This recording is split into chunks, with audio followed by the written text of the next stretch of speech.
First news story of the day, Elon Musk versus Tim Cook. Elon Musk yesterday morning goes on an entire rampage complaining that Apple has stopped spending money on Twitter advertising. And because they have stopped spending money on Twitter advertising, his argument is, hey, are they against free speech? Now that I open up the platform, now that I make the platform more free for people to say what they want and a company stops advertising, do they not like free speech in America? After that, he starts to criticize the 30% highway toll booth tax that Apple takes from all in-app purchases, which means the $8 subscription that Twitter is charging would be $5.60 net to Twitter if purchased through an iPhone. And obviously, a lot of people would just purchase it through their iPhone. This creates an entire rampage. The whole day he's complaining against Apple, throwing memes back and forth. Apple apparently doesn't even respond to him. Allegedly, they deleted a bunch of their own tweets, but some people say they never tweeted in the first place, but their entire Twitter feed is empty. Question is, Tom, who's right in this? Is this Elon or is Apple right for stopping their advertising?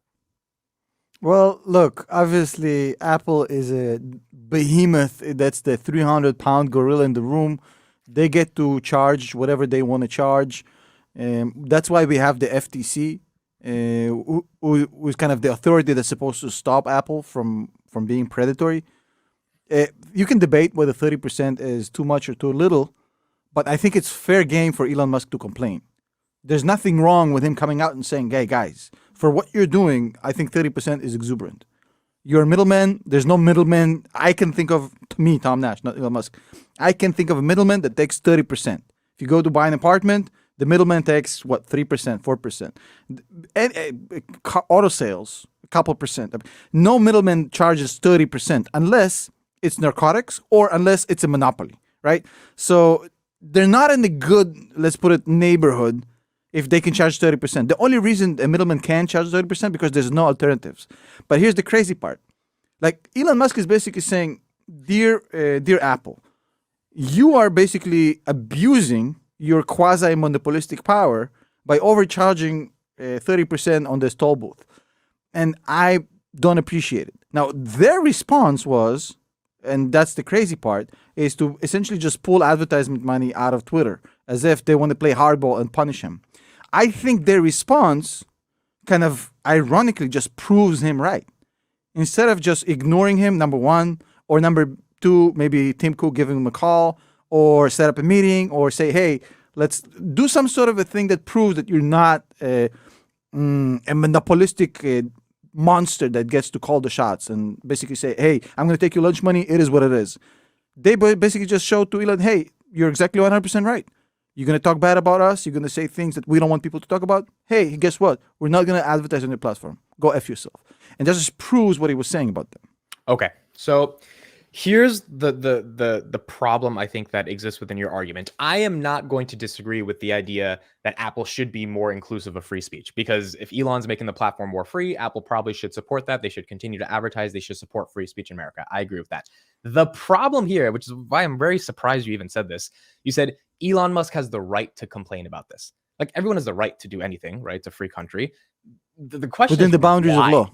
It's 100% boundaries of law. But why would you do that? This 30% tax that Apple has is never going away. Ever. Not even the world's richest man tweeting about it is going to change Apple. You know why? Because Apple has shareholders and iPhone sales are declining. If they don't get these services revenue from this 30%, which is a gigantic amount of revenue for them, their stock price declines. Do you think they care about Elon Musk? That's not a big deal to them. 30% is never going away. Second of all, the reason they take 30%, just speaking from a business perspective, and if this is all business, no emotions, they create the traffic.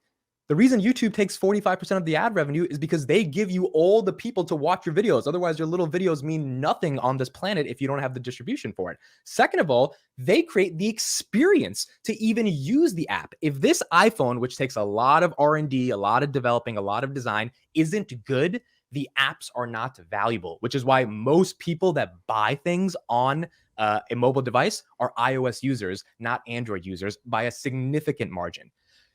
Last point I'm going to say here. So those 2 points kind of sum up the fact that Elon should not have picked this fight. I think it's the most idiotic fight you could have picked. I think he should have just went away with it, gone over something else. You don't criticize Apple, the 30% gorilla in the room.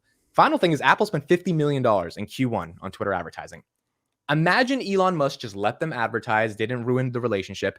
That would be equivalent to $6.25 million users on Twitter paying for the $8 per month. So theoretically, it would have been a wash if you just put in 6 million people paying for Twitter Blue and Apple's advertising, and it kind of wouldn't have been an issue. And then you just start fresh after those 6 million users, because everyone has to pay this tax. No one is subsumed from this tax. So at this point, I don't think this makes sense for Elon to go after it. He does not win in this debate. Apple does not lose their 30% tax, which means he just kind of looks like a guy that's complaining, but a solution that's not going to actually be possible. I don't think the solution is impossible. Look, think about it this way. You think Apple one day would get rid of I'll explain something. I think they might. So here's how it might happen. There's a situation where there's a scenario where this happens. Look, I think the comparison that you made between YouTube and Apple Store or App Store, whatever the hell it's called, it's not really a good comparison, because YouTube is kind of the facilitator. Like, it's not only the middleman for people to download my technology. They're the technology, they're the hosting, they're the customer service, they're everything. I'm just producing content, and basically it's a different relationship. I view YouTube and creators as more of a joint venture than anything else. And in a joint venture, 40% seems fair. But in every app developer's universe, they develop the app, it's their tech, it's their servers, it's Twitter that's doing all the work. The only thing that they're doing is basically allowing people to install whatever it is Twitter developed on their phone. So it's a different relationship. It's not really a JV. It's more of a kind of a middleman. It's more of a sales relationship. Now, here's where I think I don't know if the decision was smart as far as business tactics, but I usually don't bet against Elon as far as making decisions like this. Obviously, here's what I think can happen here. There's nothing that's threatening the hegemony of App Store, at least in North America. Like the rest of the world, there's a lot of users on Google Store, on the Android Play Store. I don't know how it's called. In America, 70% of people are on the iPhone. I'm on the iPhone. You're on the iPhone. Everybody we know mostly is on the iPhone. It's very rare to see people. If I get a green text, I get annoyed. So yes. Yeah. So it's very few people that I know that are on Android or on the Google phone, whatever. It's a minority. So in America, at least, we're talking about a monopoly, a quasi-monopoly. A monopoly, by definition, is 50% of the market. And I think instead of the FTC going after Microsoft buying a gaming company, Microsoft should be looking into Apple. And obviously, that's a much harder punch to punch, and that's why they're not doing it. But that's a whole different discussion. So Elon is doing the FTC's job. He's basically saying, look, guys, these guys are essentially abusing or bullying the entire industry because they can, because we don't have an alternative. And but the thing is, we already know that. Everyone knows that dirty little secret. But he has an alternative that they don't. Yeah, but he has the weapon that nobody else has. And that's why he's allowing himself to do it. Which is what? Well, the weapon for him would be, I think he's the only guy, and I hinted on this on Twitter, he's the only guy who might actually dethrone them. Now, look, think about it this way. He has the money. He has the community, or sort of the clout, or the ecosystem, whatever you want to call it, the user base, and he has the brain power within his team to develop a phone. I mean, that's not a phone. I don't know why I said F phone, but I mean, there's one phone without the double F. So if Elon comes up, now, I don't know if he actually does it or not, but he's definitely going to use this as leverage. He's going to basically say, hey, I threw the first punch. And you would say, well, why would you punch a beehive or a hornet's nest? It makes no sense. Why would you do it, right? And unless Elon is a lunatic, which I don't think he is, and you might think it is, I don't think is an irrational lunatic. I think what he's doing here is punching up. He's basically making the first kind of, hey, I'm not afraid of you. Let's step on the prison yard and let's punch the biggest bully so everybody else sees that I'm not. I don't want to say this word, but basically, I'm not a weak person, right? And he's basically going to use this as leverage. He's going to say to Apple at some point, where you're going to have a conversation with Tim Cook, or Tim Apple, as Donald Trump called him. He's going to say, look, remember when I offered you to buy my company? You wouldn't even take the meeting? It's my turn right now. Look, I can make a new phone. You think this is deeper? You think Elon's going back to playing for with sure? Apple, There's certain. There's for sure. There's certain. For those that don't know, in 2018, Elon wanted to sell because Tesla was going to go bankrupt, and Apple didn't even take the meeting. Yeah, Apple just basically brushed him off. But I think there's definitely that inside. But I think he's going to say, hey, guys, I have so much money. I'm definitely crazy enough to try it. I have all these users on my ecosystem, which I've created, just like you have your ecosystem. I'm the only other company, except maybe Microsoft, that have my own ecosystem. And I have the smartest employees in the world in my company. I can create it and a Tesla phone. And everything I created that has a Tesla in the beginning. We sold the quad, we sold the perfume, we sold the flamethrower. You think we can't sell the phone? and dethrone you, you're going to lose much more than I 30%. So why don't you play nice and be fair, or we're going to create our own ecosystem. I'm already crazy enough. I just bought Twitter. You think I won't make a new phone? And that threat, I think, is going to push them, because the only thing that causes people to get better, like if there's a non-competitive market, you're going to have eye-gouging pricing, right? Low effort. There's no, like, the only thing that incentivizes companies to get a better product, a cheaper product, is if they have a competition. Imagine you're in the basketball team and you're the starting point guard, right? You're basically cruising, but let's say they bring a new kid and he's like all that and he's threatening your position. You're going to try twice as hard. And that's the same thing I think he's trying to do here. Yeah, the problem is first of all, if Twitter overhang is causing a massive decline in Tesla stock, which maybe it is, maybe it's not, but we can acknowledge it's hurting the stock. Dan Ives reducing his price target. If Elon Musk makes a new phone and an app store, the amount of energy that would be associated with that would be taken away explicitly from Tesla would be astronomical. This would never happen, in my opinion, because he loves Tesla so much. He doesn't have the time to focus on a phone. And what is Apple? Apple would be like, go ahead. You have 115 million Twitter followers. We have 3 billion people using our No, it's not about the Twitter followers. It's about the whole Tesla ecosystem. Like Donald Trump started Truth Social. We don't know the numbers on it, but he had 85 He's million not Twitter Donald followers. Trump. Comparing him to Donald Trump is comparing a potato to a spaceship, bro. 85 million people did not leave Twitter and download Truth Social. Like at the end of the day, people are stuck in their ways, bro. I'm not gonna leave my iPhone. You're not gonna buy the Tesla phone. You'll try it out, but you're not gonna stay there forever. I might. Look, let me tell you something. Majority of people will not. There's levels to this game. Donald Trump is not Elon Musk. Let's just relax with that notion, okay? There's levels to this game. I can't think of somebody more influential, a more household name than Elon Musk, okay? I agree. But he has managed to sell things that were literally unsellable. There's so many examples. Let's not get into it here. Perfume if he can sell, the same as a phone. If he can sell perfume and flamethrowers and quads or whatever the hell they were doing, you don't think he can sell a phone? Yes, you think people are fed up with paying $1,000 every year for the same freaking phone? Here's the number one reason.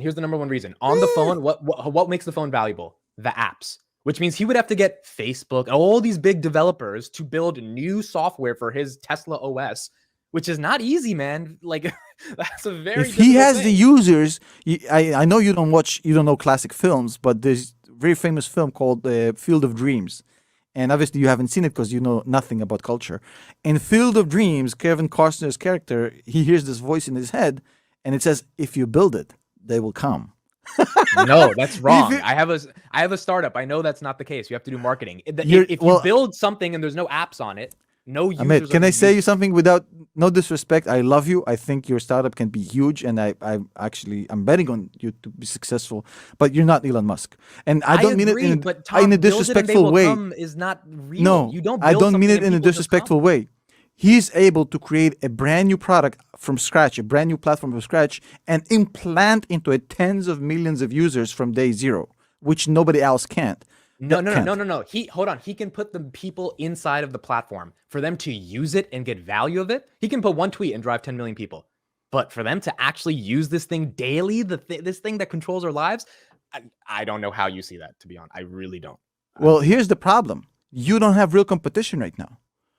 The thing about what Apple sells and why Apple sells more than any other device in the US is value and brand.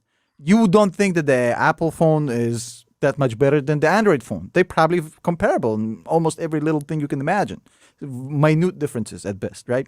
But the reason people buy it is because it's cool. Is because it's an Apple product. They buy value. They don't buy the cost.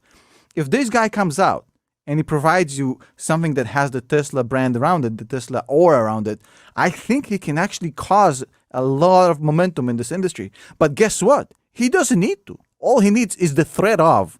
They need to think he's serious for them to renegotiate with him. That's the only thing he needs. And he knows that he has proven to be mad enough to do something as insane as this. And I think that's what he's trying to do. He's trying to create leverage out of thin air. The only problem here is if they renegotiate, which I agree they would, that 30% would have to apply to everybody. Yeah. And I don't know if Apple's taking 30%. But it's better to lose. Yeah, but it's better to lose a few percentage points and keep your dominance as a monopoly than to go up against Elon Musk, because he's crazy enough to do something as irrational as going up against Apple. They would have to really feel threatened by him. Well, that's up to Team Apple. It's up to Tim Apple. And we're going to be covering this story. We'll see how it unfolds because Apple has yet to respond. So we'll see what happens. They're afraid, bro. They're like, what are we doing here, bro? This guy's insane. Guy's tweeting He memes at us. might buy us.